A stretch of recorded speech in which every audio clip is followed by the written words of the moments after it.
Once, the human psyche was held within a shared vessel of meaning. Religion, myth, and ritual provided a cosmic architecture in which individual lives could unfold. Whether through the Christian liturgy, the pagan mysteries, or the ancestral rites of tribal peoples, consciousness found itself mirrored in a living world of symbols.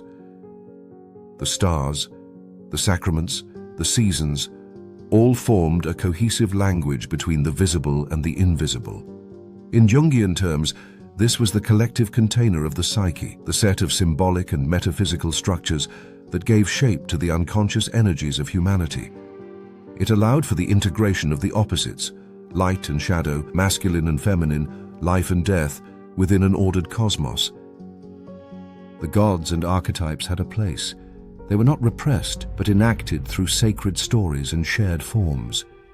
Yet this vessel was never entirely whole. The religious traditions that carried the Western psyche often did so through exclusion, banishing instinct, suppressing the feminine, denying the unconscious. When modernity arrived with its empirical gaze and rational precision, the old mythic shell cracked.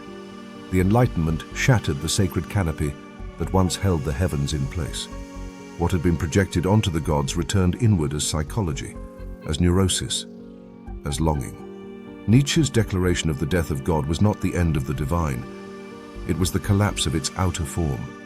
Jung recognized this moment as a stage in the psychic process called solutio, the alchemical dissolution, the melting down of forms so that something new may emerge. Collective psyche, no longer bound by a single myth, now floats in fragments, political ideologies, self-made spiritualities, digital echo chambers, all partial containers attempting to hold the immensity of the soul. But none of these are sufficient. They lack the depth, the sacramental coherence to reconcile the opposites that live within us. We have freedom, but no wholeness, knowledge, but no wisdom. The gods have returned, but as complexes and obsessions. If there is hope for a new vessel, it will not come through nostalgia or dogma, but through integration, a living synthesis between the sacred and the scientific, the ancient and the modern, the inner and outer worlds. The next container, if it is to be born, must arise from within the human heart itself, where the self, Jung's symbol for divine totality, seeks once more to become conscious. Until then, we remain in the waters of dissolution, waiting for the gold to coagulate again. Thank you for watching.